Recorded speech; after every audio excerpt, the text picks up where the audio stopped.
سر میں یہ پوچھنا چاہتا ہوں کہ پھر ہم اپنے دماغ کو کیسے سمجھائیں کہ یہ جو دنیا کی پریشانیاں ہیں یہ ہمیں دکھ نہ دیں؟ اپنے دماغ کو سچ بات بتائیں، اور سچ بات یہ ہے کہ ہم سب نے مر جانا ہے، یہ سب سے سچ بات ہے۔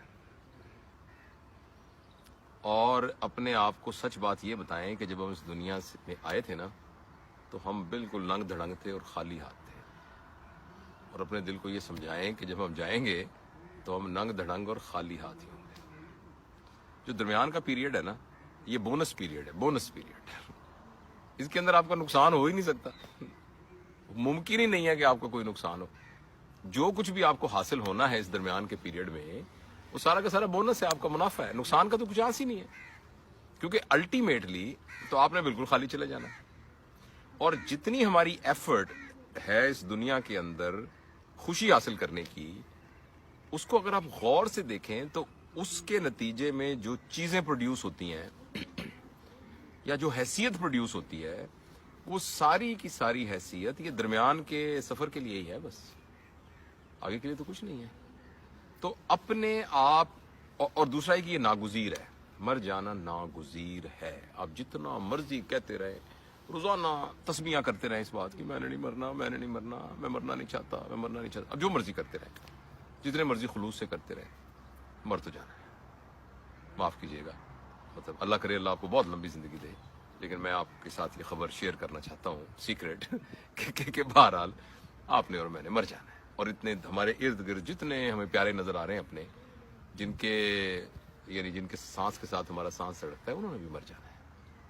تو اس کا، اور یہ جو احساس ہے کہ یہ ہم امورٹل نہیں ہیں، مورٹل ہیں، مرنے والے ہیں، یہ احساس ہی زندگی کو اتنا بھرپور بنا دے گا، اتنا بھرپور بنا دے گا، اور آپ کے انٹر پرسنل ریلیشن شپ کو اتنا سٹرانگ۔ میں آپ کو مثال دیتا ہوں، فرض کریں مجھے پتہ لگ جائے کہ اس مہینے کی 31 تاریخ کو میرا آخری دن ہے، میں مر جانا ہے۔ میں نے، آپ کے خیال میں آج سے لے کر 31 تاریخ تک میں اپنا وقت کیسے گزاروں گا؟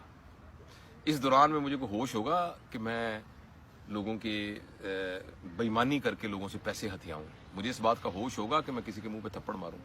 مجھے اس بات کا ہوش ہوگا کہ میں اپنے وقت کو ضائع کروں؟ مجھے اس بات کا ہوش ہوگا کہ میں اپنی بیوی سے لڑوں، اپنے بچوں کے ساتھ جھگڑا کروں، اپنے جہاں دفتر میں کام کرتا ہوں وہاں جا کے میں فساد مچاؤں؟ یہ ہوگا اس کا ہوش؟ کوئی بھی نہیں ہوگا اس بات کا ہوش۔ تو اگر 31 کو نہیں مرنا تو جب بھی مرنا ہے تو مرنا تو ہے۔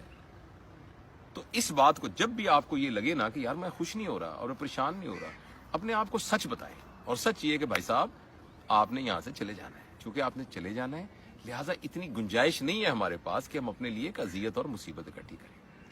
اس میں کوئی تھوڑا سا دینا دونا بھی پڑ جائے، کوئی اپنے حق کو چھوڑنا بھی پڑ جائے، کسی کو معافی کرنا پڑ جائے، کسی کی زیادتی کو درگزر بھی کرنا پڑ جائے، تو کوئی بات نہیں۔ ہم نے کون سے یہاں ہمیشہ رہنا ہے؟ ہم نے کہاں سے رہنا ہے؟ ٹرین میں بیٹھے ہوئے ہیں تو ٹرین میں آپ اپنا صوفے تو نہیں خرید کے رکھ دیتے، ٹرین میں آپ الگ فریج لگا کے تو نہیں رکھ دیتے، بس ضرورت کی چیزیں رکھ لیتے ہیں۔ راستے میں لمبا سفر ہے تو آپ پراٹھے پکا کے رکھ لیتے ہیں آلو کے، اور ساتھ والوں کو بھی کھلاتے ہیں، خود بھی کھاتے ہیں۔ تو خوشی کی تو چابی یہ ہے کہ یاد رکھیں۔ مجھے ایک واقعہ یاد آیا، میں نے کہیں پڑھا تھا کہ سیزر تھا نا بڑا بادشاہ، یورپ کے بڑے بادشاہوں میں سے ایک بادشاہ تھا سیزر۔ تو سیزر نے اپنے پیچھے 2 غلام کھڑے رکھے ہوتے تھے، نوکر، اس کے کان میں ایک فقرہ کہتے رہتے تھے، اور جب وہ بھول جاتے تھے تو سیزر مڑ کے دیکھتا تھا اور ان کو یاد آ جاتا تھا۔ وہ کہتے سیزر یو آر مارٹل، اس کے کان میں کہتے رہتے تھے۔ تو ہم بھی کوئی 2 بندے رکھ لیں پیچھے، مے ناٹ بھی فزیکلی نہ رکھیں، ایک ایسے میٹافوریکلی، اور ایک اپنے خیال میں رکھ لیں۔ امیجینیشن کی تو بڑی طاقت ہے انسان کے پاس۔